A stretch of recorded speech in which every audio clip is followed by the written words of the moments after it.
Hi, I'm Dr Barbara Mitra, and this is for students on my MEX 1000 module studying media and culture, and I'm going to talk about ideas to do with globalisation.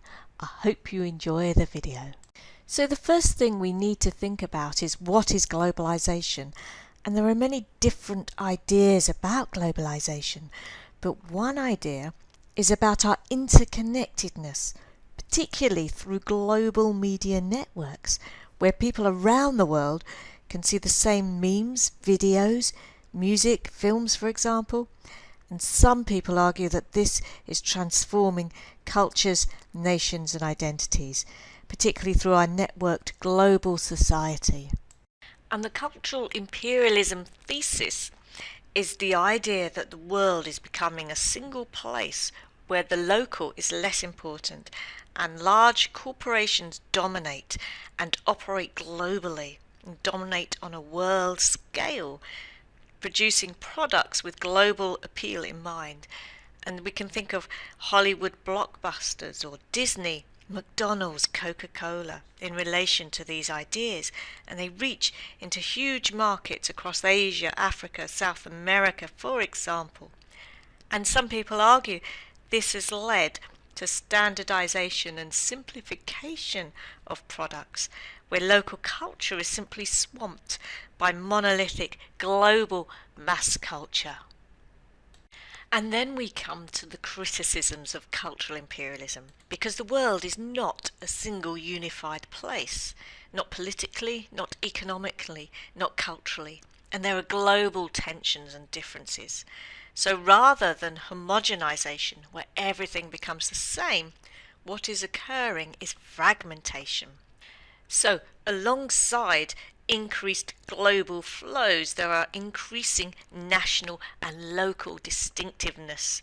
For example, news agendas continue to be dominated by domestic stories, taking national angles and interpretations on international events.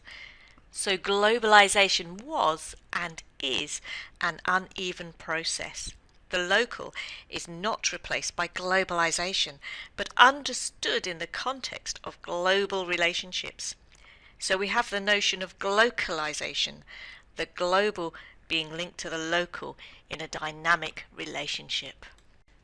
The first wave of globalization includes the viewpoint that globalization changes and influences everything else. So a bit like the cultural imperialism thesis. So there's homogenization of culture, a loss of national sovereignty.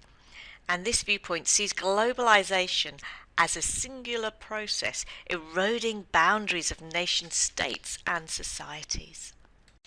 In the second wave of globalization, there's a clash of cultures, so globalization is seen as more of a discourse, often resulting in a resurgence of nationalism, where people are skeptical of globalization. So the nation state is still important, and there are limits perceived, though, about globalization and skepticism about it. And in the third wave of globalization, it's realized that the effects, the influences of globalization are uneven. Globalization doesn't sweep away everything before it. There's less clear geographical demarcations. The marginalized, for example, might live in the same cities as the elites. So hybridization typifies cultural globalization. And globalization is heterogeneous, or not the same everywhere. And this recognizes the complexities of globalization. So cultural hybridity suggests there's more of a fusion in terms of how people engage with global products. So this word hybridity suggests a mixing and blending rather than global culture taking over. Some use the term creolization to refer to hybridization, as it absorbs and transforms culture. So cultural flows consist of images, ideas, sounds, symbols, people, capital and products, whether these are global, regional or transnational.